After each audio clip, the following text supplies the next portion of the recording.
Astaghfirullah. Alhamdulillah wassalatu wassalamu ala rasulillah wa ala alihi billahi wa ba'du. Alhamdulillah, segala puja dan puji hanya milik Allah subhanahu wa ta'ala. Salawat dan juga salam kita hadiahkan kepada Rasul kita Nabi besar Muhammad sallallahu alaihi wa ala alihi wasallam. Ma'asyiral muslimin wal muslimat rahimani wa rahimakumullah. Pembahasan di malam hari ini biasa kita mengkaji tafsir syarat seorang wanita bolehnya berziarah kubur. Artinya ini masalah penting karena ziarah kubur itu salah satu ibadah yang bisa mengingatkan kita kepada kematian. Tapi hukum wanita berziarah kubur itu akan berbeda dengan laki-laki. Karena yang disunnahkan itu laki-laki. Yang harus sering melakukan ziarah kubur itu laki-laki sebenarnya. Tapi wanita itu boleh berziarah kubur tapi dengan beberapa syarat. Inilah yang kita akan bahas tentang syarat berziarah kubur. Ma'asyiral muslimin wal muslimat rahimani wa rahimakumullah. Kita tahu bahwa ada 3 perkara. Pertama, ziarah kubur itu adalah perintah Nabi. Nabi SAW mengatakan, kuntu nahaitukum ang ziyaratil kubur fazuruha fa innaha tudzakirukumul akhirah. Dulu aku larang kalian ziarah kubur, tetapi sekarang kata Rasul, kuperintahkan kalian ziarah kubur, karena itu bisa mengingatkan akhirat untuk kalian. Jadi yang pertama, ziarah kubur itu dalam rangka melaksanakan perintah Nabi. Yang kedua, ziarah kubur itu sangat bermanfaat untuk yang ada dalam kuburan. Untuk orang yang sudah meninggal yang ada di kuburan itu. Itu sangat manfaat kepada mereka. Makanya dengan datangnya kita ke kuburan itu bisa menjadi manfaat untuk orang-orang yang sudah meninggal. Entah orang tua kita yang kita kunjungi atau kerabat-kerabat kita yang kita, sanak saudara dan kawan-kawan yang mendahului kita meninggal dengan keimanan. Karena Nabi SAW pernah mengatakan, ketika selesai menguburkan jenazah, apa kata Rasul? Berdoalah kepada Allah subhanahu wa ta'ala untuk saudara kalian. Fa innahul an yus'al. Karena sekarang mereka sedang ditanya. Artinya Nabi memerintahkan kepada kita untuk mendoakan orang yang sudah meninggal. Pertama, doa supaya dia diselamatkan dari fitnah kubur. Artinya kita berdoa kepada Allah supaya si mayat ini punya ketetapan dalam jawaban. Yang kedua, kita meminta kepada Allah subhanahu wa ta'ala agar dosa-dosanya diampuni. Sebagaimana hadis Rasul, istaghfiru li akhikum. Mintalah doa ampunan untuk saudaramu. Jadi dengan ziarah kubur itu sangat bermanfaat kepada orang yang sudah meninggal. Kemudian yang ketiga, bermanfaat untuk kita yang berziarah. Bukan kepada orang yang sudah meninggal saja manfaatnya. Dengan kita berziarah kubur itu, dosa kami dimaafkan, begitu juga dosa kalian. Dan jika Allah berkehendak, kami pun bahasanya. Wa inna insyaallahu bikumul lahikun. Kami pun akan menyusul kalian tidak lama lagi.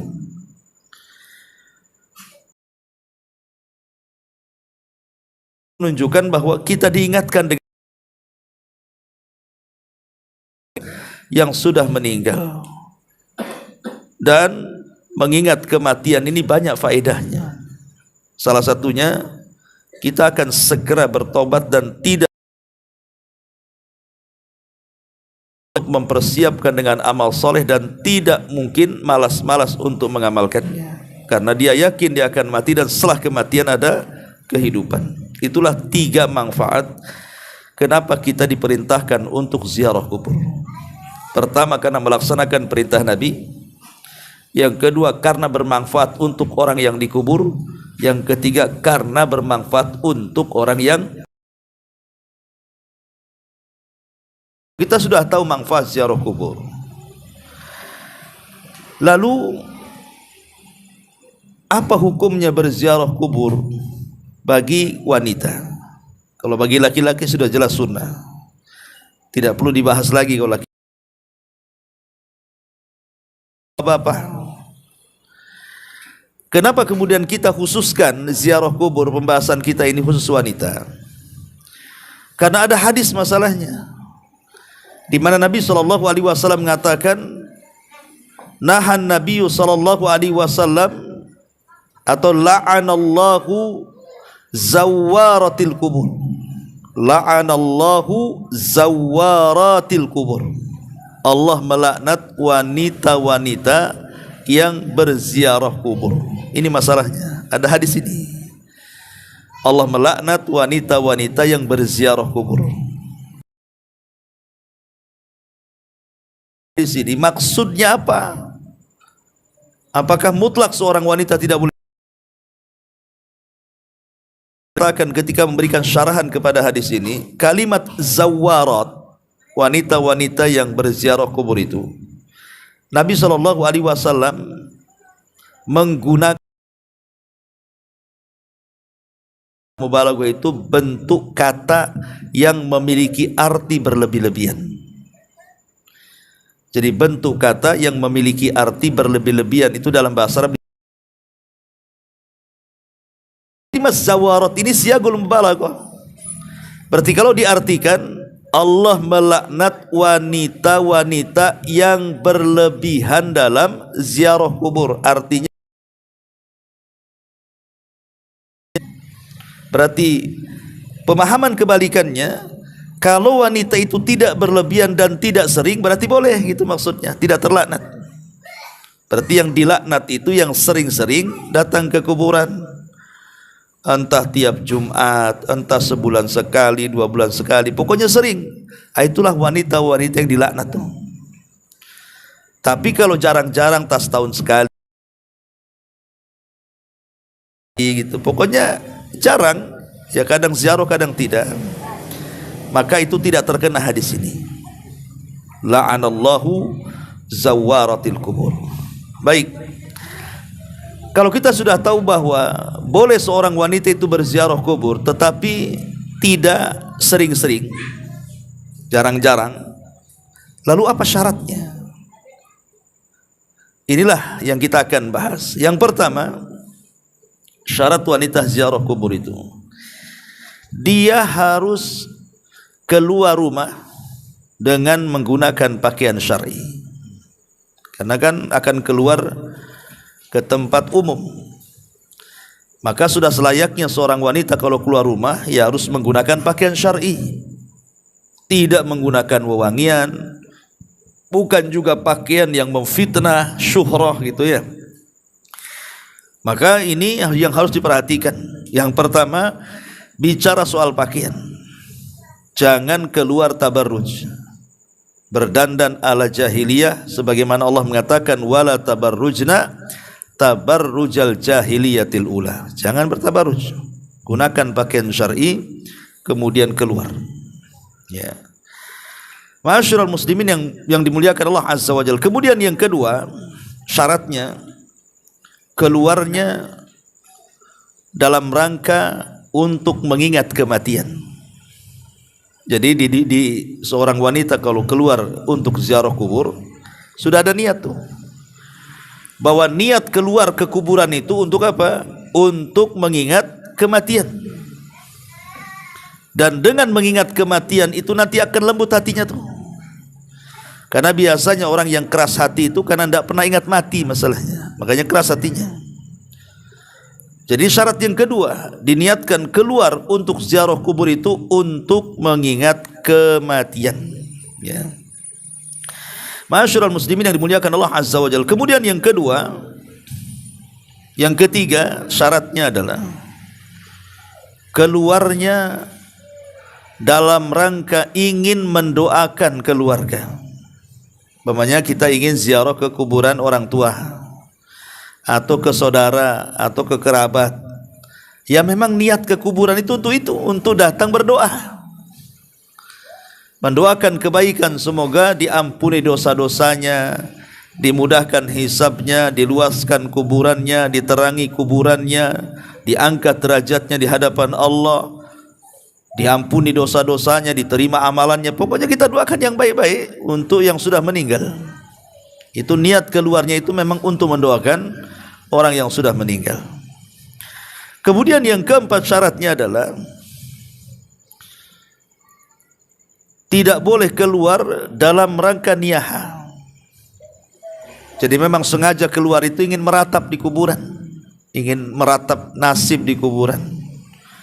Mungkin yang meninggal suaminya, semenjak ditinggal suaminya itu kemudian anak-anaknya tidak terurus, nakal, susah diatur, susah cari nafkah, akhirnya sedih setiap malam. Akhirnya kemudian berkeinginan, besok saya mau ngadu kepada suami ke kuburan. Jadi tujuannya itu bukan mengadu, untuk niyaha, menolak takdir. Karena banyak mak-mak ini kalau ke kuburan dia ngadu pula di kuburan tuh. Nasib baik itu tak ada jawaban. Coba waktu ngadu pula ada jawaban. Mana ceritanya? Mungkin besok tak jadi lagi datang. Jadi ingat ya. Jadi tujuan ziarah itu bukan untuk ngadu kepada orang yang ada di kuburan tuh. Dalam arti kata tidak untuk niyaha. Untuk niyaha itu untuk menolak takdir. Ya. Jadi betul-betul datang ingin doa ke situ dan mengambil ibrah kematian. Kemudian yang kelima, tidak mengkhususkan hari, tidak mengkhususkan waktu. Karena mengkhususkan dalam sebuah ibadah itu perlu dalil. Kalau tidak ada dalilnya, bisa jatuh kepada perkara bid'ah, hal yang baru dalam agama. Maka tidak boleh semua hari itu sama untuk ziarah kubur. Karena ada orang yang mengkhususkan Jumat saja. Tidak. Senin sama dengan Jumat, Selasa sama dengan Jumat, semua sama. Hari di sisi Allah itu sama. Jadi tidak boleh mengkhususkan hari dalam ziarah. Kapanpun ziarah itu bisa. Ya, ini yang kelima. Kemudian yang keenam, memang ziarah kubur itu kepada kuburan-kuburan yang memang ada hubungan dengan keluarga kita. Karena memang tujuannya kan ingin mendoakan mereka. Ya. Bukan kepada berziarah kepada kuburan-kuburan yang jauh dari rumah, kemudian ada niat meminta-minta. Seperti yang terjadi para penziarah kubur itu kan, jauh-jauh kuburannya, yang dianggap wali, yang dianggap orang saleh, kemudian minta-minta pula di situ. Minta jodoh, minta usahanya dilancarkan, minta supaya dimenangkan, dan begitu seterusnya. Ini kesyirikan. Idza sa'alta fas'alillah wa idza sta'anta fasta'in billah. Kalau meminta langsung minta kepada Allah, ngapain minta ke kuburan? Kalau minta pertolongan langsung minta pertolongan kepada Allah Azza wa Jalla. Karena Allah tidak berhajat dengan perantara. Jadi syarat seorang wanita kuburan bukan dalam rangka melakukan kesyirikan, meminta-minta di kuburan, tidak boleh. Karena banyak wanita-wanita yang berziarah kubur sampai di kuburan wali minta-minta pula dia di situ. Maka ini kesyirikan, tidak boleh dilakukan. Minta kepada Allah Subhanahu wa taala. Ya. Kemudian juga di antara syaratnya adalah tidak melakukan hal-hal yang tidak ada contohnya dari Nabi di kuburan tuh. Seperti menuangkan air. Kan kalau saya lihat itu ada orang yang bawa air, entah airnya itu mungkin sudah didoain atau apa gitu kan. Dibawa ke kuburan tuh, ditumpahkan di atas kuburan tuh. Atau sebagiannya itu bawa bunga, kemudian ditabur di atas kuburannya itu. Makanya lihat di pintu-pintu kuburan itu banyak orang jual bunga kan. Pertanyaannya, manfaatnya apa bagi si mayat itu? Manfaat air itu loh apa, atau manfaat bunga itu apa? Kalau si mayat ini berada di taman dari taman-taman sorga, nggak ada gunanya air itu. Kan Utsman bin Affan mengatakan apa? Seseorang di kuburan itu cuma ada dua. Dia berada di taman dari taman-taman sorga, di taman yang mengarahkan ke taman-taman sorga, atau dia berada di sebuah lubang yang mengantarkan ke neraka. Kalau dia sedang berada di taman sorga, nggak ada guna tuh air itu. Itu apa air itu? Kalau dia memang sedang berada di lubang mengarah ke neraka, juga nggak ada manfaatnya. Emang bisa nolong air itu, atau bunga itu, atau tanaman yang ditanam di atas kuburan itu? Orang yang di kuburan itu tidak berhajat kepada itu. Orang yang di kuburan itu berhajat kepada doa. Kalau kita ingin mengirim pahala kepada orang yang sudah meninggal dan tidak ada khilaf dan disepakati, cuma dua. Satu, berdoa, yang kedua bersedekah. Adapun perkara-perkara yang lain seperti baca Quran, umroh, haji, puasa dan begitu seterusnya yang dihadiahkan kepada orang mati itu diperselisihkan para ulama. Tapi yang disepakati yang jelas-jelas sampai itu cuma dua. Berdoa kepada Allah Azza wa Jal, bisa di rumah, bisa di masjid, ya. Dan jangan punya keyakinan bahwa doa di kuburan lebih mustajab. Dah. Bagaimanapun doa itu yang paling bagus dilakukan di masjid, di rumah Allah Subhanahu wa taala. Ya. Bukan bersedekah di kuburan. Karena banyak kemudian sekarang bisnis kuburan sekarang kan. Ada pin masuk kuburan para wali itu kadang-kadang ada kotak-kotak infak kan. Nah, jadi kesannya apa? Kesannya kemudian ada orang berpikir kalau infak di kuburan itu lebih afdol, lebih banyak pahalanya. Salah. Dan pertanyaannya, untuk siapa tuh uang yang ada di kuburan itu? Untuk siapa? Pertanyaannya, untuk juru kuncinya. Itu apa? Untuk siapa? Kan yang jelas-jelas saja lah infak tuh. Kan masih bagus dia berinfak kepada fakir, kepada orang-orang miskin, kepada anak-anak yatim, kepada pembangunan pesantren, pembangunan masjid, pembangunan sarana dakwah, dan itu lebih jelas kan itu ya. Makanya bersedekahlah ke tepat sasaran supaya lebih manfaat lagi dan pahalanya kita bisa kirim kepada keluarga. Nah, ini diantara syarat-syarat wanita itu boleh berziarah kubur. Kalau tidak ada syarat-syarat ini jangan ziarah kubur. Ya. Adapun adab-adab ziarah kubur ya ma'ruf, baik laki-laki atau perempuan sama saja. Ya, seperti datang kita mengucapkan salam. Assalamualaikum ya ahlal kubur. Nas'alullah lana walakumul afiyah wa inna insyaallah bikumul lahiqun. Kemudian kita copot sandal. Kalau bisa jangan pakai sandal. Ya, tapi kalau memang kuburannya berbahaya, banyak beling, banyak duri, yang pakai sandal. Maksudnya kalau memungkinkan tidak pakai sandal, jinjing saja sandalnya. Kemudian ketika sampai di kuburan yang kita ziarahi, entah kuburan orang tua, kerabat, berdoa, jangan ngadap kuburan. Berdoa ngadap kiblat di samping kuburan. Karena ada orang doa ngadap kuburan, ngadap maisan itu. Kiblatnya ke sana, maisannya di sini, dia ngadap ke maisannya itu. Ya, jadi doa di samping kuburan itu bukan ngadap kuburan, tapi ngadap kiblat. Ya, mana kiblatnya nih? Oh sana, ya ke sana, walaupun di samping kuburan. Karena doa itu ada kiblatnya. Ya. Nah, kemudian yang didoakan juga jangan bakhil.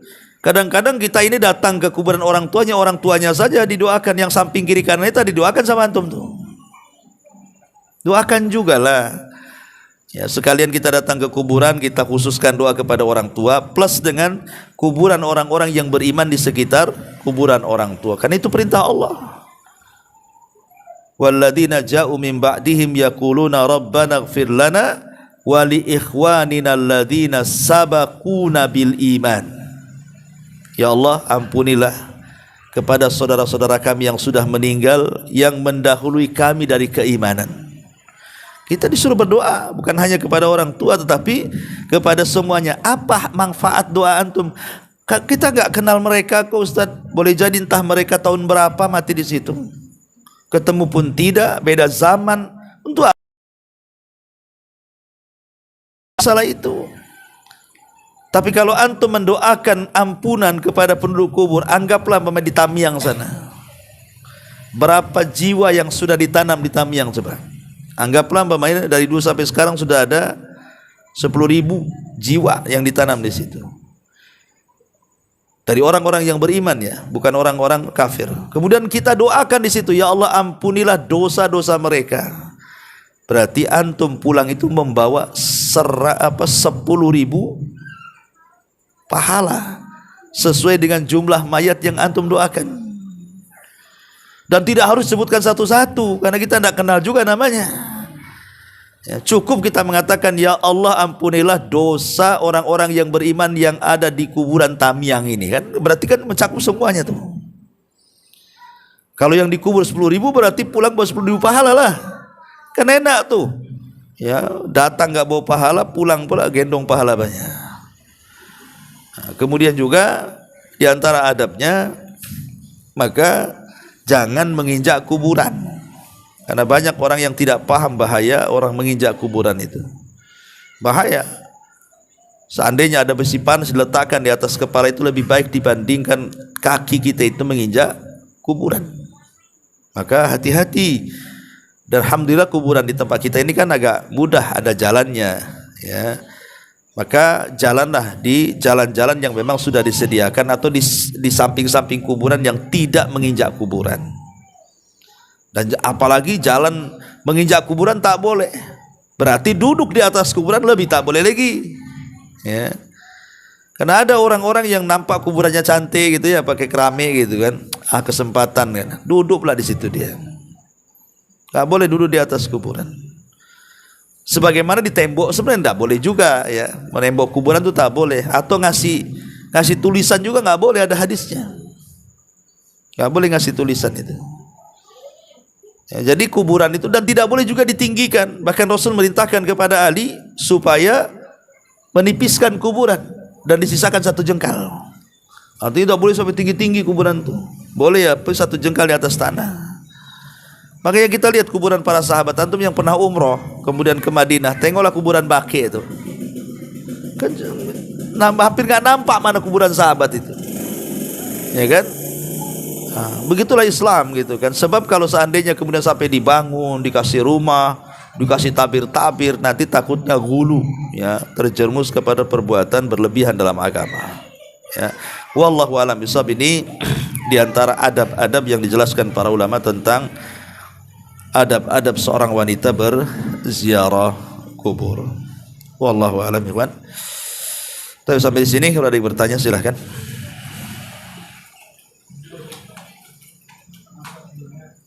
Kalau seandainya kita mendoakan orang ketika di kuburan, apa kita harus membaca ngaji dulu atau apa? Ya, Islam tidak, langsung aja berdoa. Kalau kita datang ke kuburan, antum langsung berdoa di situ. Tidak ada mukadimah harus baca ini, baca itu, enggak. Ya doa kalau mau pakai doa yang warid bagus. Doa yang tertera dalam Quran atau dalam sunnah, ya. Allahumma ighfir lahu warhamhu wa'afihi wa'fu anhu wa akrim nuzulahu wasiman khala waqsilhu bil mai. Kalau memang pakai doa yang sudah ada dalam hadis kita pakai lebih bagus. Atau kalau bahasa kita masing-masing dan Allah tahu bahasa kita. Intinya kalau ziarah kubur itu 2 hal jangan lupakan dalam doa. Pertama, mintakan ampun kepada yang ada di kuburan. Yang kedua, minta ketetapan jawaban saat ditanya oleh Munkar dan Nakir.